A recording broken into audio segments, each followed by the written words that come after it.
I'd like to begin by telling you the history of this house, the William Westerfeld house. This was it was the very first hippie commune. It is written about continually throughout the book, The Electric Kool-Aid Acid Test by Tom Wolfe. It says, on the corner of Fulton and Scott is a decaying old Gothic giant known as the Old Russian Embassy. And then they go room by room and tell about the commune. The first commune that was here in 1965 was a commune called the Calliope Company. The Calliope Company was like a Burning Man circus-type performing group. They had a warehouse on Russ Street, and that's the warehouse that Ken Kesey kept his magic psychedelic bus further in. They also had the very first San Francisco rock concert. Bill Graham was the manager of the San Francisco Mime Troupe. And the Mime Troupe was trying to raise some money. So they had the first dance concert ever with the Jefferson Airplane in their warehouse, the Calliope Company's warehouse on Russ Street. From there, then the Trips Festival and the acid test and everything all began. But the first party began with the Calliope Company. There were about 40 of them. They lived in this house from 1965 till spring of 1967. And Ken Kesey lived in the house. Apparently, he snitched on the kids that lived in this house when he got arrested for marijuana. Back then in the 1960s, marijuana was bad news if you got caught. They were offering to give Kesey 20 years in jail. So apparently, according to the electric Kool-Aid acid test, he snitched on some of the kids in the house. And it says in the electric Kool-Aid acid test that the room right outside of us on the wall is a note written to Ken Kesey that he is not welcome in this house for snitching on all the kids. They all ended up getting arrested, and that commune folded. And then it became a commune for an underground filmmaker named Kenneth Anger. He was a practicing Satan worshiper. He was a gay man, and he loved little straight boys on Haight Street, and he befriended the Manson family to be his little gay sex playmates, among them Bobby Beausoleil, who we have a wonderful photograph of standing in front steps of this house around 1966. And today, if he were walking down the streets of Burning Man or Haight-Ashbury, people would think he's the most super psychedelic guy ever. He looks so outrageous in his clothes. And he's 55 years ahead of his time because these pictures are that old now. And he was a musician in the band, the Magic Powerhouse of Oz, and the orchestra. And Kenneth Anger made several of his underground films in this house, including The Invocation of My Demon Brother. His best friend was Anton LaVey, head of the Church of Satan, and they kept a baby lion, and it would come over here to the house, and they did magic ceremonies up in the tower and in the front room here and down in the basement ballroom. And I had Kenneth Anger come over to the house here, and we spent the night one night telling me all the stories of his time here in the house. So I've heard it out of the horse's mouth, his side of the story. Then he moved out in 1967. He was very upset. Bobby Beausoleil had stolen one of his movies. He made a film, I think, called Lucifer Rising, and Bobby Beausoleil had stolen the film the night of the premiere at the Straight Theater at Haight and Cole in June of 67. He pieced together some of that footage that he still had left and made a new movie, The Invocation of My Demon Brother. But he was so upset that Bobby Beausoleil had left him. And then another thing that bothered him, the 1960s was the heart of the urban renewal here in this neighborhood. This house is on the borderline of Haight-Ashbury and the Fillmore district. Kenneth Anger said every day he would walk downtown and he would see a whole block of Victorian houses bulldozed.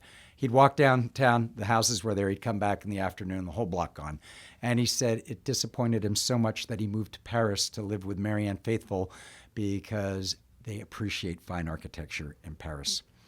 The next chapter of the house is the Family Dog Commune.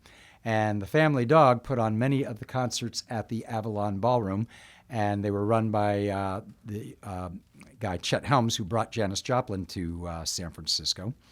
So from 1967 till 1969, summer 67 to summer of 69, or fall of 67 till the summer of 69, this was the house of the Family Dog. A gentleman named Martoon lived up in the tower. He was the witchcraft magician for the Family Dog. He was also a heroin dealer, from what I hear. I was very good friends with this gentleman, James Gurley, in Big Brother and the Holding Company, and with Sam Andrew up there. They were close friends for 30 years. They've both passed on now. Sam died about 3-4 years ago. James died September 2009 now. But I'd been friends with them for 30 years. And they loved this house. They loved that I bought the house and was restoring it. They came over here many, many times. In fact, when you leave, we'll have to take some pictures of in the kitchen. James Gurley had given me 2 pieces of artwork that he made because he wanted to have a presence in this house always. What he didn't know is I had this poster since I was 12 years old. He was my favorite hippie in Haight-Ashbury. I mean, this picture goes back to 1966. And he was such an iconic hippie with his long hair and feathers in his hair. And he wore Victorian clothing. That he's wearing an old Victorian miner's suit that he bought for 25 cents. It's made by Levi's. Today, that shirt is worth several $1,000s. But he bought it at a garage sale for 25 cents, he told me. So I've just been so blessed living in the Haight-Ashbury. I left home in June of 72. I came to the Haight-Ashbury at 16 years old. I grew up gay, and I had lived in California, and I was very accepted. I wasn't gay yet. I was too young. But my family moved me to get away from the Haight-Ashbury and get away from the drugs and get away from all the troubles because the Haight-Ashbury went into a big decline. We moved to the East Coast, and I lived in Rockville, Maryland for a couple of years and outside of Philadelphia in Valley Forge, Pennsylvania, where kids did not understand me. I had already been psychedelized here in San Francisco, and, I left here already. I'd already taken drugs and partied and seen the whole hippie scene, and that just doesn't wear off on a teenage kid. So I went back east and was not accepted, not understood. I had long hair. I wouldn't stand up for the Pledge of Allegiance. They would pull me by my hair to stand me up every day. The football team beat me up and threw me down the stairs every day. Are you a gay hippie faggot? Oh, I used to wear a Viet Cong flag sewn onto the back of my jacket. This is like 1969, 70, while Vietnam's in its full, and everybody's brothers as they're fighting in Vietnam. I'm wearing a flag for North Vietnam on my jacket because I supported North Vietnam, which eventually won the war. I was beaten regularly for that. I wouldn't stand up for the Pledge of Allegiance. And so every day they'd say, "Are you a gay hippie faggot?" And I'd go, "Yes." Boom, boom, boom. I was beaten so much that I just said, forget it. So in June of 72, I saved up all the money I'd made after school at $1.65 an hour was the minimum wage back then. And I came to Haight-Ashbury with $3,000 in my pocket.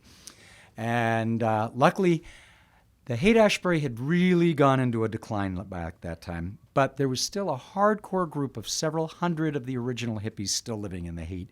And they took me under their wing. And they were very good. I was very lucky that first day there, I fell into the Haight-Ashbury Switchboard.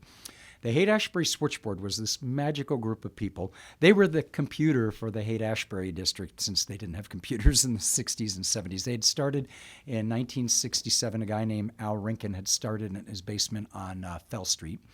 And it was an information center for everybody in Haight-Ashbury. They basically, you could call them with any kind of a question or problem, and there were people at the telephones 24 hours a day to answer your questions. We published a survival guide that taught you how to live for free. I should show you a copy. I think I have one copy of that left in there. But basically, what I was attracted to in the Haight-Ashbury that brought me there as a teenager to live there full time was the tolerance. Being a gay kid, I was not being accepted anywhere but Haight-Ashbury and San Francisco. So I came here mainly for the tolerance. Also, my love of Victorian architecture. I've always loved Victorians since the Addams Family TV show in 1964. So Haight-Ashbury has Victorians, it has parks, it has colorful people that accept everybody. So I fit right in. So luckily, I fell right into the Haight-Ashbury Switchboard. They were running a program where they would give people crash pads. And in the early 70s, there would still be about 100 people a night that would come with their backpacks to Haight-Ashbury, not like the homeless kids you see today, but they were travelers that thought Haight-Ashbury was still happening, and they would come to Haight-Ashbury for the experience. Now, there wasn't much going on. By 1972, the Haight-Ashbury Free Clinic was still there. The Haight-Ashbury Food Conspiracy was still there. The Switchboard was still there. There was one head shop left. The Phoenix had started in 1966. My friend Bob Stubbs had run it. He ran it until 1976, which is a later part of my story here. But there wasn't much going on. Haight Street was pretty boarded up at the time.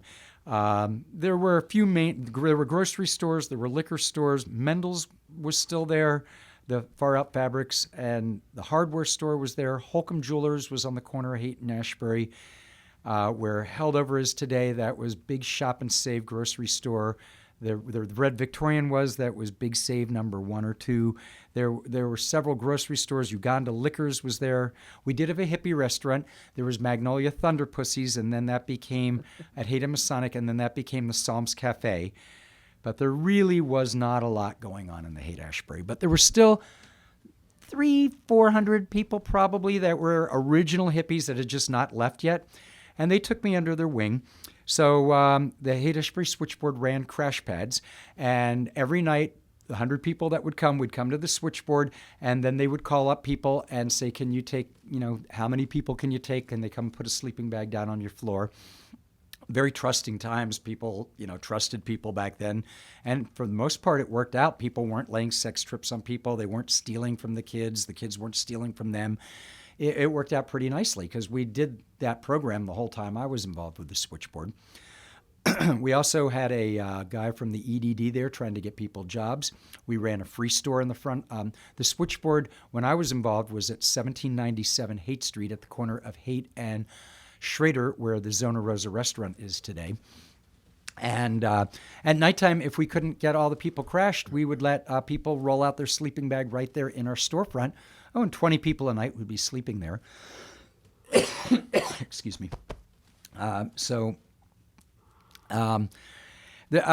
We ran all kinds of services, though.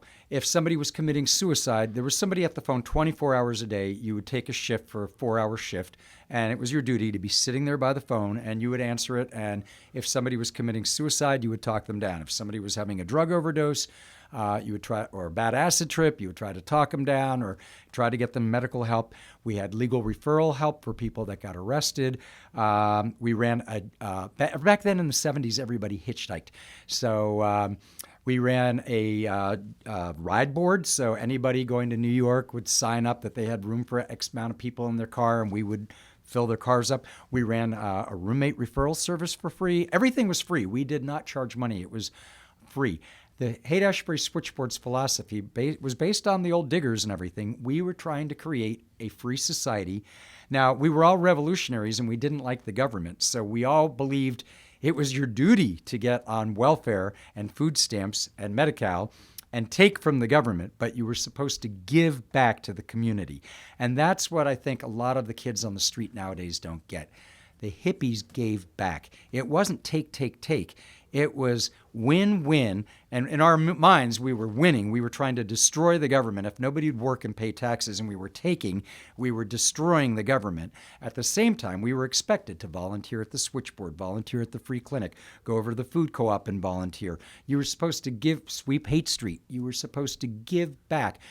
There were the Angels of Light and Coquettes that used to put on their free theater. They were all on welfare. And if you were really good at welfare, and we used to train you how to do this, there was a program back then. Today it's called SSI or SSDI. Back in the 60s and 70s, it was called ATD. We used to call it Aid to the Totally Divine. And it was a very large government handout. It was, you would get a retroactive check from the time you applied. The grant was very big. Back in the 70s, early 70s, I think when I was 18, I was getting, $41 a month in food stamps. A check for $83 a month was the welfare check, and then you got Medi-Cal. And we all worked the Medi-Cal too. You'd go see pill doctors. They'd give you Quaaludes back then. You'd sell the Quaaludes for $5 each. There were all kinds of scams. But the free clinic, the switchboard used to train everybody on how to drop out, how to get these government programs. And in my case, to get the ATD, I had a very bad LSD trip in 1971 where I was hospitalized for 3 days on a bad LSD trip. So I was already considered, after one LSD trip, you're considered crazy. So at 15 years old, I had a very hallucinatory night where I was seeing the linoleum floor turned into a sea of worms that were climbing up my feet. So I jumped on the table and all the walls started closing in on me. So I ran into the bathroom and all of my skin started melting off. I begged my parents to take me to the hospital, and they didn't know what to do with me in the hospital. They put me in a straitjacket and shot me up with Thorazine all night while I'm looking at fluorescent lights. And then I come to, and I'm being read my rights by a police officer, and I'd asked for projected because I remember when I left the hospital 3 days later, I was still out of it. And I remember walking around my room, which looked very much like this room. These are all the posters I had as a kid when I was in 1971. I had well, not the rave posters over there, but anything that's Haight-Ashbury in 60s, I had it back then. So my room looked like this. And I remember walking around my room, and all of a sudden I feel my spirit flying through the air, through the ceiling, jolting me in the head, and boom, landing in my feet. And then all of a sudden I thought, oh boy, that wasn't a dream. You're in trouble. That really happened. So that was why my parents didn't really mind that I came to Haight-Ashbury. I grew up with a wealthy family, country club type set. They didn't like me and my long hair and my communist flags and being gay and everything. They were just happy that I went off. And they thought it was a phase. They thought I'd come out here for a few months and come right back, and that is not what happened. I got welcomed into the Haight-Ashbury community. Everybody loved me, and here I am 48 years later, and Haight-Ashbury has been very, very, very good to me. It has made me one of the most blessed people in this world. That's awesome, and a great attitude to have about it as well. Mm-hmm.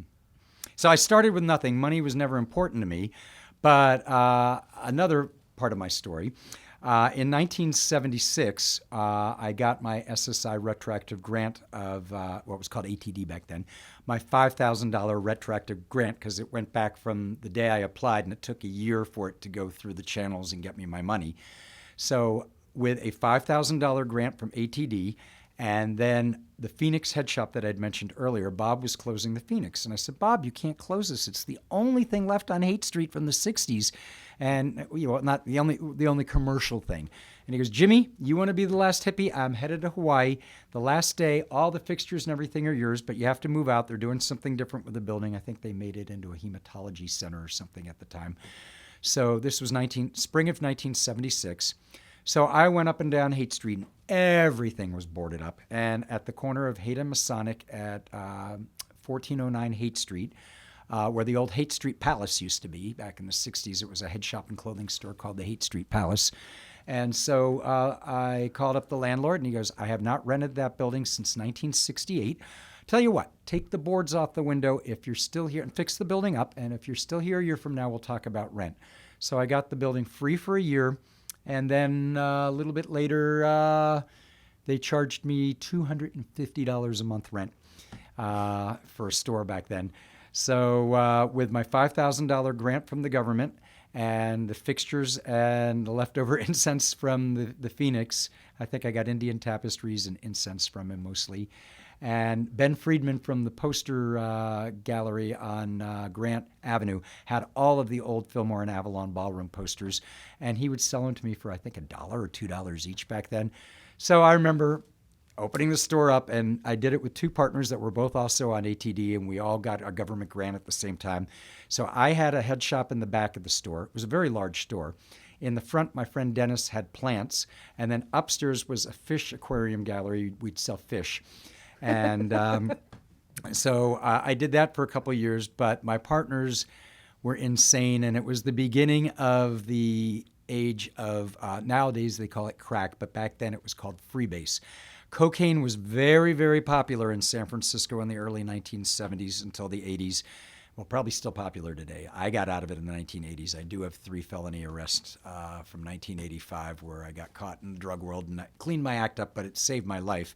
I've also been HIV positive since the 1980s, and everybody I used to sell cocaine to. I worked at a nightclub on Haight Street called the I-Beam. Oh, too many stories, but well, we'll finish the I-Beam and go back to the other one. There was a wonderful club in the late 70s on Haight Street on top of the part. It was an old Masonic theater at Haight and Cole. It was part of the old Straight Theater movie complex. And the Straight Theater was on the corner. And then on top of all the storefronts was this huge old Masonic temple. Stanford Kelman and his lover Bradley opened it up as the I-Beam nightclub, a huge gay disco in 1978 when the Haight was still a slum. You could party and be loud all night long. Nobody was calling the police. The police weren't coming. So they had a full-on huge gay disco. The building held about 800 people, I think. And So on weekends, it was it was a gay club all the time, especially on weekends. They had the Sunday tea dances. Well, by 1980, it was still popular on the weekends, but the weeknights had died off. So it turned into one of the first big punk rock nightclubs in the city. And I was very lucky to become a bartender there in 1980. The day John Lennon died, it was my first night working there. And we became the first punk rock big nightclub where the bands actually played there. We had, the first night we were there, we had the Go-Go's play. We had Susie and the Banshees play. We had The Cure play. We had Duran Duran play. We had New Order play. And I sold most of these people cocaine because how I got into the cocaine world, I was working all day in my store. Then I was buying real estate at the time. I loved old Victorians, so I would buy real estate. So I would get up in the morning, work an hour on my house, go work all day in my store, then go home and work on my house for an hour, do some cocaine so I'm awake, and go work in the I-Beam nightclub where I'd sell cocaine to all the other bartenders and all the bands that were playing there. And, well, not all of them, but there were definitely bands I sold cocaine to.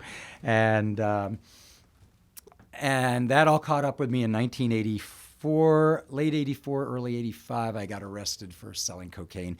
Best thing that happened to me because every single person that worked at the I-Beam was gay, and they were all my cocaine customers, and they all died. And right as I got arrested, it was kind of dawning on me, maybe I shouldn't be selling cocaine or doing cocaine because it's probably bad for you. It's because I'm watching all my friends die real quickly. I lost like 60 friends in a 2-3 year period. Oh. And, my whole gay peer group my age is gone. I'm 64 years old right now. And if you were in your 20s back in the 1980s, you're probably gone now because we were the age we were partying all the time, doing lots of drugs and having lots of sex.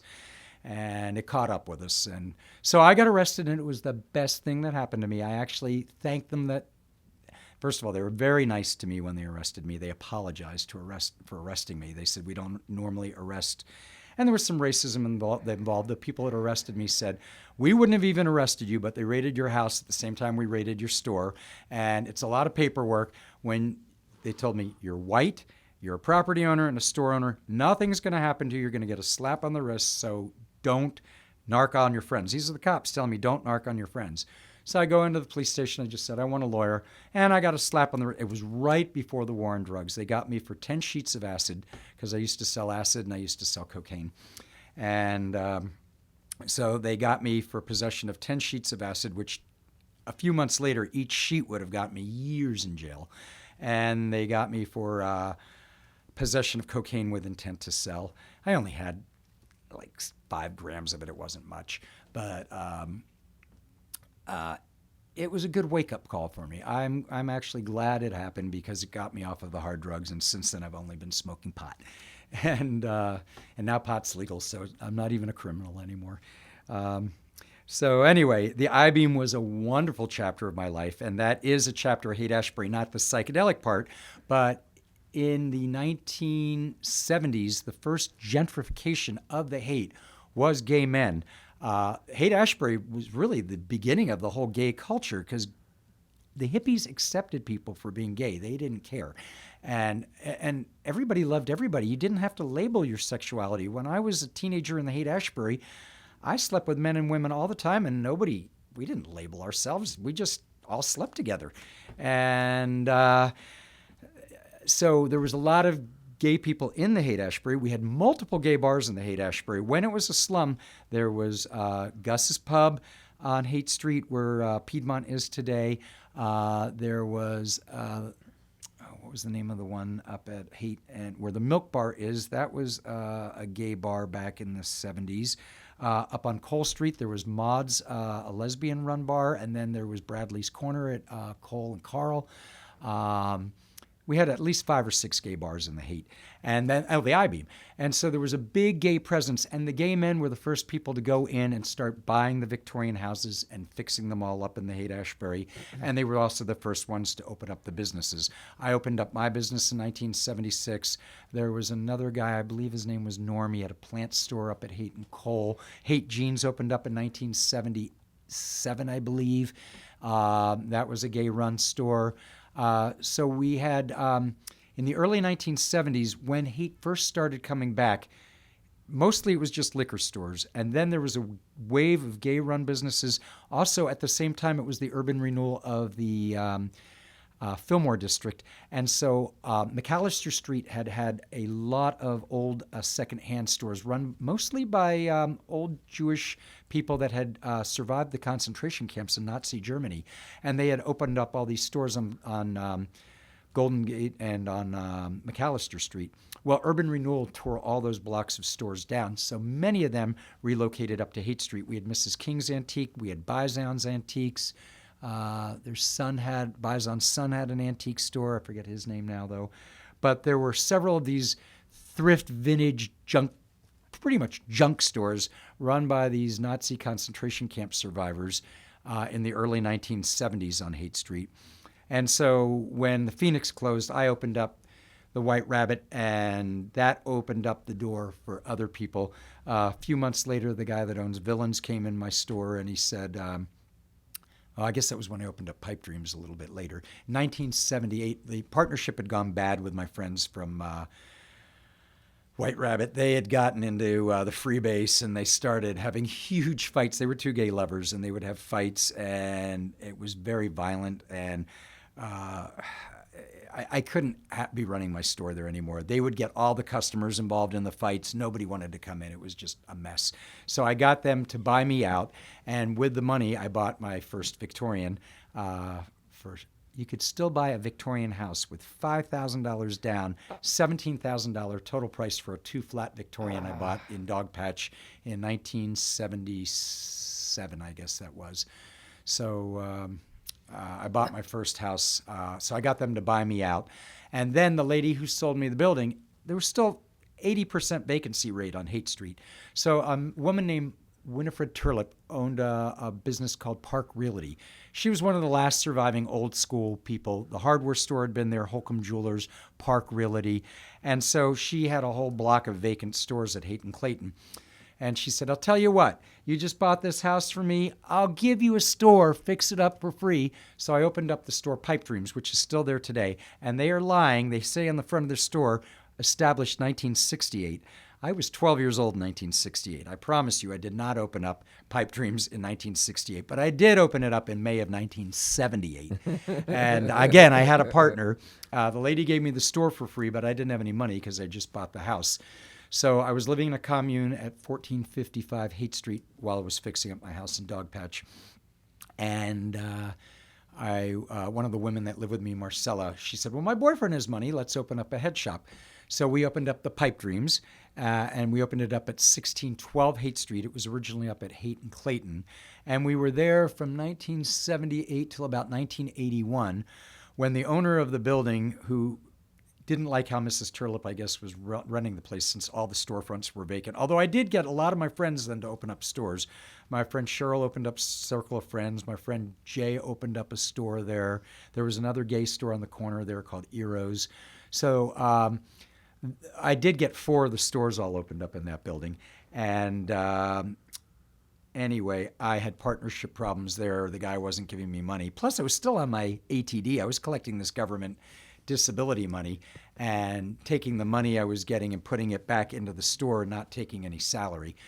So then when I felt I should be getting a salary and my partner didn't want to give me any, I packed up half everything in the store and opened up Distractions in 1982, May 82. I was open in May. Pipe Dreams was May of 76.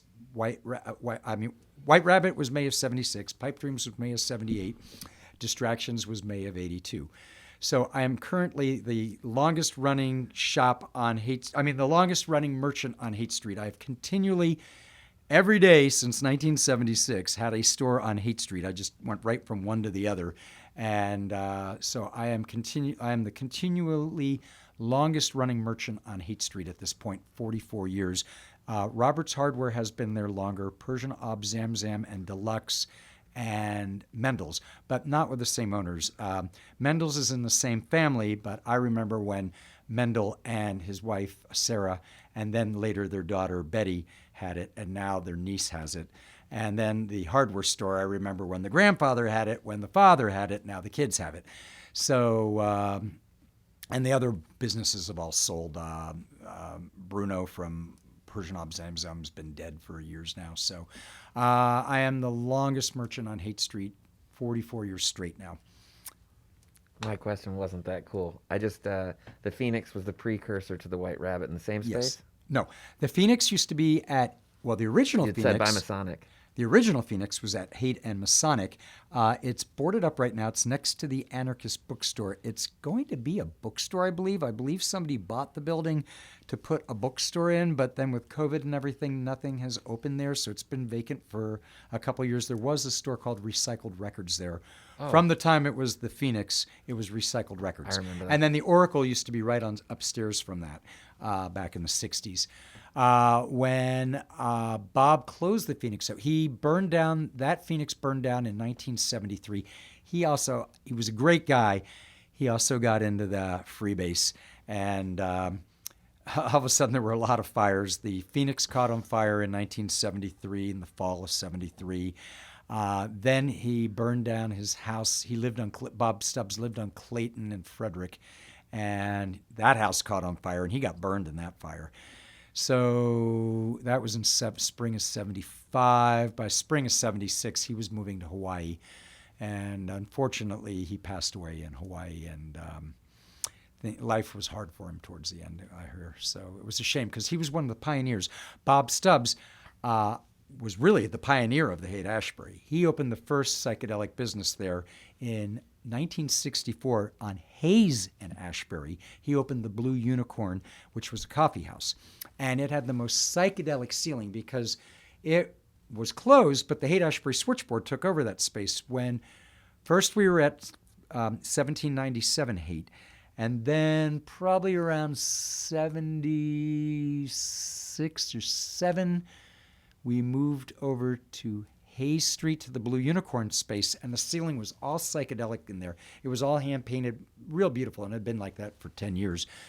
Since then, that's long gone, and it's all painted over now. And then the Switchboard moved to a second-floor apartment on top of the food stamp outlet where the cow surplus is now. In the 70s, that was a food stamp outlet, and the Switchboard had the apartment upstairs from it. And that was the last incarnation of the Switchboard. It went out of business then, probably around 1978 or 9. It was about the end of it. When you had said roommate referral earlier as part of the Switchboard, I wondered because when I moved here, there was still the roommate referral. They in the upper charged Haight. money. We did it for Certainly. free. But I wondered if it was like an offshoot or an idea that came from the It was Switchboard. our idea. Yeah. 100%. Because when I moved here, that was very unique. I got here in the early 90s. Oh, it was and 100%. The Switchboard had been doing it since the 60s. So that's where they got the We idea. had list of people that were, if you had an apartment for rent, you would list it. If you had anything for free, you donate it there. If you had things you wanted to sell, we had a bulletin board. And then we had the ride board. I mean, we did everything. You could come to the Switchboard. We would tell you where to get free food. We were teaching people how to live for free in San Francisco. Man, what a scene that must have been in there. I've had the most colorful life. To come to Haight-Ashbury at 16 years old, be adopted by all the hippies, all the rock stars I've known over the years, having my store on Haight Street, being a part of the I-Beam and all of that, and being involved with that whole legend of both the whole gay scene there and the whole punk rock scene there. And just the whole hippie scene being a part of the tail end of that. And then I started throwing rave parties and everything. So I've been around the music scene quite a bit, and I've been blessed. Everybody I've ever loved in music has become my friend. And, going back from the hippie days to the punk rock days to the electronic music days, I'm friends with all kinds of musicians. And they all come here and stay at the house since I have a 12-bedroom house. So I'm very, very, very blessed to be surrounded by talented, artistic people. Man, it's just so fascinating. You just laid so much on me that happened in such a short amount of time. Like, what an interesting life. Did you stay at the I-Beam after you got busted? You said you were bartending there. At that point. No, he didn't mind because Bradley, the owner's lover, was one of my main customers for the cocaine. So I'm sure the owner, I didn't ever talk to him about it, but he knew when I got arrested. I remember sitting in his office right afterward. He goes, Jimmy, you know what the word mashugana means? Well, you're a mashugana. I guess that's Yiddish for crazy or something like that. So, yeah, he knew what was up. The I-Beam paid off the police to stay out. We had special patrols. So we had a guy from the police station at the door. He looked the other way for everything. You could openly do drugs in there. You could... everybody was doing it behind the bar, but everybody went in the bathrooms. The cop would come in there and see everybody doing coke and just walk out. He he was being paid to keep his mouth shut and just keep the peace. So, And that's pre-crack. That's still like early 80s. yeah, well, I-beam started in 78. Sanford had it till about 88. It sold to somebody else who ran it as I-beam till about 89. And then it became the Quake till about 91 or 92. And then it was vacant. And the neighbors complained. The neighborhood got gentrified, and people complained about the noise. In the 70s, the Haight was a slum. I'm not joking you. Boarded up stores. I used to get robbed often. I've seen at photos. gunpoint, knife point, so many times. It was a dangerous neighborhood in the early 1970s. I got robbed as late as 1982 in my store. I got robbed at gunpoint. When I opened up the original Distractions, it was in the Haight-Ashbury Free Clinics building at the corner of Haight and Cole, 1692. Haight was Distractions. And I got robbed at gunpoint there in 1982. Somebody walked in, put a gun right up to my head. Because back then, nowadays all stores take credit cards, but back then it was all cash. And so you got robbed. And you got robbed on Haight Street. You got robbed getting on the bus. I got robbed on the 22 Fillmore bus at gunpoint and knife point. I got robbed at Haight and Divisadero at knife point. Damn. The Haight was a dangerous place in the 70s. The rents were cheap. You could rent a 6-room flat my first apartment was a studio for $90, which was high because you could get a 6-room flat for $150. We had a 6-room flat. The Switchboard lived together communally in a 6-room flat at 1479 Haight. We paid $150 a month rent to a woman named Bertha Allen, who had a Black Baptist church downstairs in the storefront there, where Dulles Kill later was. And we would throw toilet paper through the broken skylight. Oh, that place was a slum. Holes in the floor, everything. But the rent was only $150 a month. It was very affordable. And even if you lived on general assistance back then, this is how Haight-Ashbury was able to happen. It was an affordable area because back in the 60s, the rents were even lower. And if you got welfare and you got $83 a month, well, if you live in a 6-room flat and you turn every room into a bedroom, which everybody did except for the kitchen, so you'd have 5-bedroom house, $150, it's $30 a month rent. You're getting $82 a month on welfare. You can live like a king on that money. Plus, everybody had their hustles and everything. We were living like kings off of $80 a month. And when I got the SSI at $450 a month, I started saving up money to buy my house. So, it was a whole different thing. San Francisco enabled the Haight-Ashbury culture to happen because the rents were so cheap and it was so affordable. But with that came the crime and the violence that you don't have today. Jimmy, your memory is incredible, man. I lived it all. The recall for these addresses and the landlords. Well, I lived and there. I remember. I'm sure, but your recall is fascinating, dude. Like the number of things you're able to recall, right down to the actual. It was this time between 64 and 65. Like, I really appreciate you contributing to my project, man, because this was what I wanted to leave behind. And the people from Grants for the Arts, they're expecting to get this archive, and it's a difficult time to get people to sit down together. You know, like maybe the worst time for me to try and engage strangers and say, hey, will you give me your time? So, man, I just really appreciate you doing this. If you're still here in the spring, I've got my friend Fayette from the Cockettes. She lives in Los Angeles, but she always stays here in the house, and she would love to be interviewed. She, you know who the Cockettes are. Sure. She started the Cockettes, Yeah. was Hibiscus, and she stays with me. And she lived in this house in the 60s. She used to date Martoon. So we have an old friendship, and she would love to be interviewed. And she knows everybody because she was right there and was the right age to be. I mean, she's got all the because she was brought here with Nancy Gurley, James Gurley's wife, and fell right into the Big Brother and the holding company and family dog scene. So she has all those stories to tell. And when they had all the concerts in the park, she'd bring me backstage. And if I didn't already know the people, she knew them and introduced me to them. So, because everybody knows Fayette.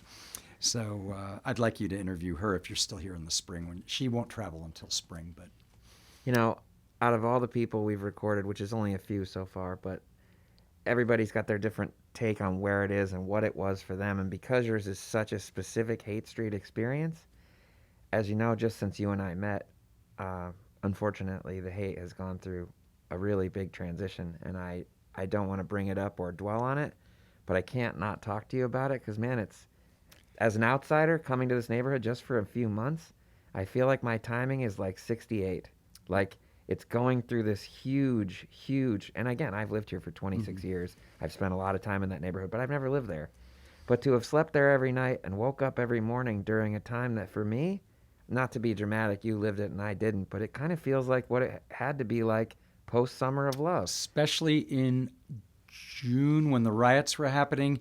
Well, with COVID, in case anybody sees this at a different time, we're filming this in the peak of COVID right now. I don't just wear one of these for fashion. Yeah, we're in round 2 of COVID. Yeah, we're not at a masquerade party. Haight Street was already starting to be in a decline about 3 years ago, with people starting to buy online and everything. Up until about 3-4 years ago, if you wanted a store on Haight Street, you had to buy a lease. Stores did not come up for rent. If they did, they'd rent like that, and there'd be 100 people trying to get them. So people used to buy leases. As late as 2-3 years ago, Sunny, that has the tie-dye store, she bought the lease when the Looking Glass Collage guy, he's the one you might want to interview, Steve Wilson. He had been the longest merchant on Haight Street before me. He had opened in 1972. He's still around. He's on Pacific. He's my neighbor. Oh, you know Steve Wilson? Yeah. Okay. He's got a storefront there on Pacific Avenue at Hyde. I'm pretty sure it's him. He's a stained glass artist. Yes. Well, ask him if he's the Steve Wilson that used to have the stained glass, Looking Glass Collage, it was called. I certainly will. On Haight Street. And his name's Steve Wilson. He was the longest running merchant until he left a couple of years ago, and then I took over. She had to buy his lease probably for about $30,000. And that was the last time anybody bought a lease. After that, stores started going under, and we had like 3 or 4 or 5 vacancies. Haight Street currently has about 35 vacancies right now. Probably the most since the early 1980s. It was worse in the 70s. Yeah. But during COVID, in June this year, we had big riots after George Floyd, and there were riots in San Francisco. It luckily didn't come to the Haight-Ashbury. Haight and Fillmore got looted. The stores down there did, but Haight-Ashbury didn't get looted, but everybody boarded up. And all the stores were forced closed for 3 months from March until June 19th. We all had to be closed. So that month of June, early June, right at the time of the riots before we reopened, it looked like Haight Street 1969 to 74. Everything was boarded up. Although the hippies used to paint the murals on all the buildings. All the boarded up buildings had beautiful murals on them. So even though it was like 69, 70, they weren't painting the buildings up. But by 71, 72, 73, an artist you should interview, Eugene, a Native American man. He's in his 70s. He's been in Haight-Ashbury's entire life. He used to paint the murals on the boarded up storefronts. He's around. He's got real long hair. You'll see him on Haight Street, has a guitar often with him. He lives in a van in the Panhandle. His name is Eugene. Definitely have to interview him. He is an icon in the Haight-Ashbury and an artist, and been there his whole life, so he has all the stories. But he used to paint the murals on the boarded up stores. He must have been tripping out during the summer when everything was boarded up, getting painted by all these young people. For him, It must have just been like a real... Yeah, I haven't seen him doing much artwork lately, but in the 70s, he painted all the stores. All the murals got in front of all the boarded up buildings. And 80% of the stores were boarded up back then. Right now, I think there are about 150 stores with about 30 vacancies. That's 20% vacancy rate. It was an 80% vacancy rate in the 1970s. So we've switched it. But in the early 80s, every street has about 3 to 5 vacant stores right now.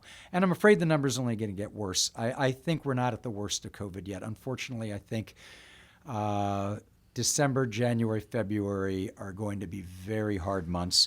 And I think a lot of the businesses on Haight Street, I know a lot of the other merchants, and I know I'm struggling right now. I had my second worst day in 44 years in business today. I did $75 in business. Oh. And to pay my rent, I need to do $1,000 a day. So I am losing big time. Luckily, I have a little money in the bank, and it's worth it for me to invest in the store so that I'll still be there in the summer. Once they start having festivals and Burning Man happens, my store will be fine. But it's going to be a rough 5 months, and I don't think a lot of stores are going to make it. I know of quite a few stores that are on the verge, and we're hanging in there. We all made a pact to try to stick it out till March. And if the vaccine's out in March, we just have to realize we're going to lose a lot of money. We'll probably each lose tens of thousands of dollars before we can get to March.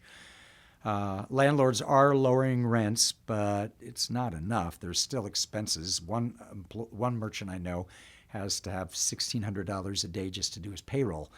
Nobody's making that kind of money on Haight Street right now. I mean, in the old days, my store was, but not now. $75 day today. I mean, a good day nowadays is if I have $1,000 day in the store, that's a good day, and they're rare. So I'm hanging in there hoping to keep the store going. I'd like to retire in 2 years. I'm 64. I'd like to retire at 66. And I love it. I don't really want to retire. If I owned my own building and wasn't paying rent, I would probably keep it going forever. But I don't own my building, and I'm kind of tired of paying high rent. And so we'll see. Hopefully I'll still be there this summer, and at least for another 2 years. That's what I would like. Your landlord's not willing to renegotiate during this? She renegotiated down to $5,000 a month, but I'm only open 3 days a week because I can't afford to hire an employee.